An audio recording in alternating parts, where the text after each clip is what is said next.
Assalamualaikum warahmatullahi wabarakatuh. Halo teman-teman, kita jumpa lagi di channel Belajar Coding Otodidak. Pada video sebelumnya, saya sudah menjelaskan tentang framework dan template yang kita gunakan, yaitu framework CodeIgniter 3 dan template admin LTA.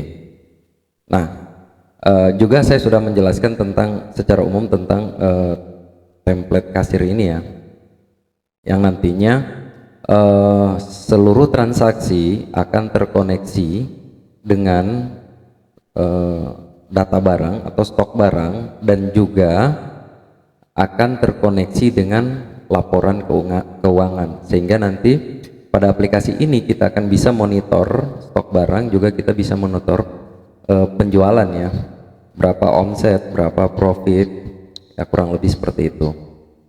Nah, sebelum kita memulai coding pembuatan aplikasi ini, jadi nanti kita akan coding benar-benar dari nol ya, mulai dari download CodeIgniter 3, download template admin LTA, kemudian kita mulai codingnya itu kita akan sisipkan template admin LTA ke dalam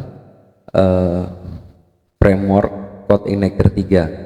Selanjutnya kita akan membuat template kasir ini. Jadi ini benar-benar kita bikin dari nol. Jadi pastikan bahwa teman-teman ikut tutorial ini dari seri 1 sampai seri terakhir. Nah, ini saya menjelaskan sedikit cara kerjanya aplikasi ini. Yang pertama, di sini ada nomor nota atau juga bisa disebut invoice. Ini setiap memulai transaksi ini akan secara otomatis ya menampilkan nomor invoice. Kemudian ID pelanggan ini bisa diisi, bisa tidak, tergantung pelanggan atau member yang sudah terdaftar ya. Nah, kemudian tanggal dan jam ini juga akan otomatis terisi pada saat transaksi, setiap kali transaksi. Nah, kemudian di sini kalau kemarin kan di sini belum berfungsi ya, yang di video sebelumnya. Nah, ini sudah berfungsi teman-teman. Saya akan contohkan. Jadi misalnya jadi untuk semua barang itu misalnya air mineral, sarimi dan lain-lain, itu kan semua pada kemasannya itu udah ada barcode-nya ya. Jadi kalau kita scan barcode, otomatis di sini akan muncul nama barang, stok barang, harga satuan, dan jumlah harga. Nah, ini karena saya belum punya scan barcode, belum sempat beli.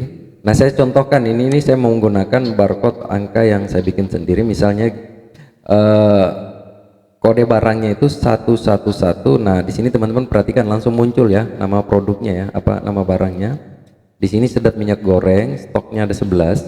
Harga satuannya 52.000. Nah, di sini jumlah harga. Jadi kalau misalnya dia cuman beli satu piece atau satu item, maka langsung di sini muncul harga satuannya. Tapi kalau misalnya di sini dia katakanlah beli 3 item, 3 piece ya, 3 piece bukan 3 item. Nah, saya ketik, maka di sini akan terakumulasi ya, 52.000 kali 3 piece sama dengan 156.000. Nah, nanti di sini juga akan otomatis tampil harga tagihan ya. Jadi misalnya ini kalau saya klik simpan, nah ini akan tersimpan di sini nih, item pertama nih saya contohkan nih. Saya simpan di sini. Nah, dia langsung tersimpan item pertama. Terus misalnya ada item kedua, kode barangnya 112. Nah, di sini langsung muncul nih. Jadi Fortune ini sebenarnya nama minyak goreng ya. Tapi ini saya datanya masih data asal, nanti kita akan data yang sebenarnya. Nah, kemudian di sini sudah tampil juga. Nah, di sini kenapa dia masih 50.000? Karena di sini kita belum berubah. Misalnya di sini cuma satu item berarti 50.000. Kalau misalnya 2 item berarti 100.000 ya, karena 50.000 kali 2 sebenarnya 100.000. Nah, sekarang kita simpan. Otomatis dia akan tambah di bawah sini. Ini kenapa dia agak lambat, karena ini biasa akhir bulan itu internet sudah mulai lemot. Nah, di sini dia sudah terakumulasi. Otomatis di sini sudah ada total harga dari 2 item ini.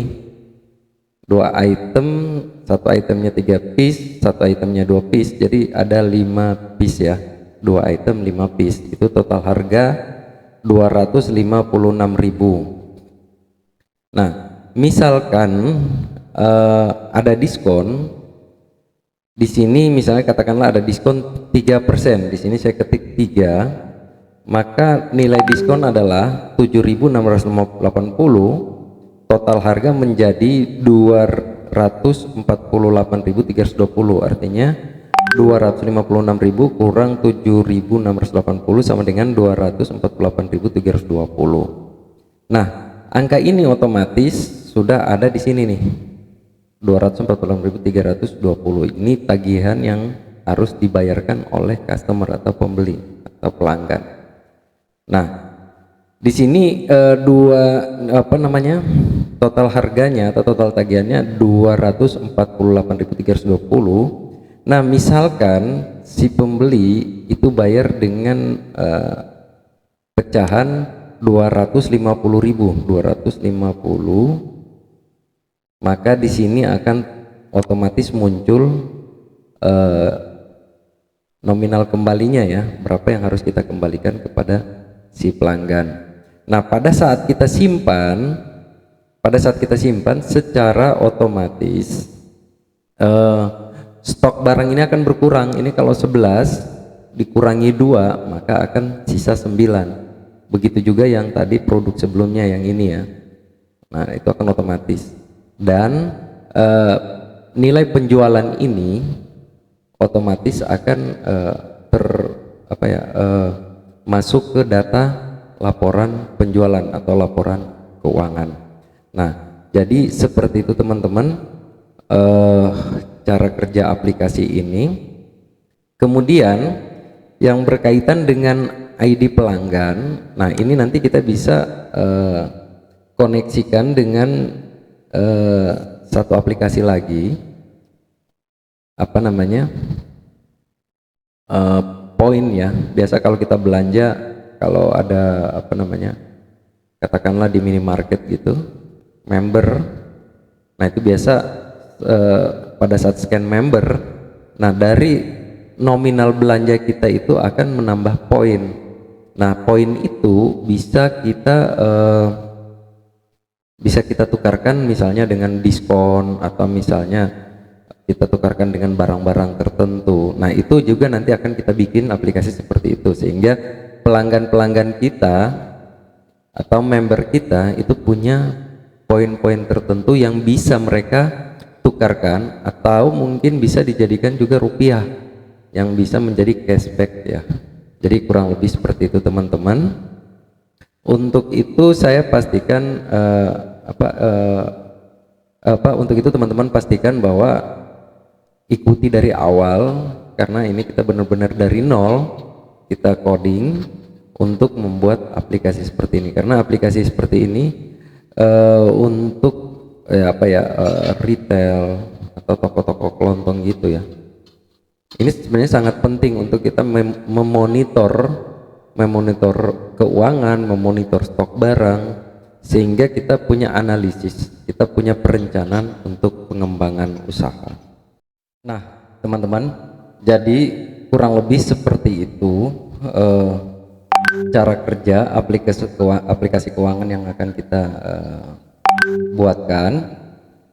Sekali lagi saya mengajak teman-teman untuk pastikan mengikuti dari awal sampai selesai, sehingga benar-benar teman-teman bisa membuat aplikasi kasir seperti ini. Jadi aplikasi seperti ini relatif ya, banyak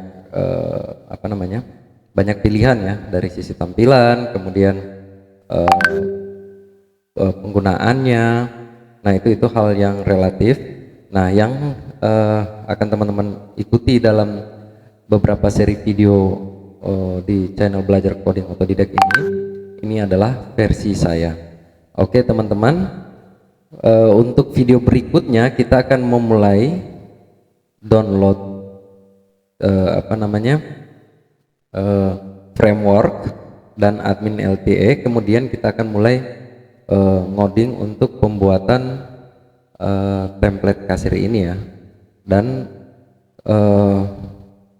selain dari tampilannya, kita akan membuat database-nya, kita akan membuat back-end-nya, sehingga aplikasi ini akan bekerja seperti yang kita harapkan. Oke teman-teman, saya akhiri dulu video kali ini. Assalamualaikum warahmatullahi wabarakatuh. Sampai jumpa di video berikutnya.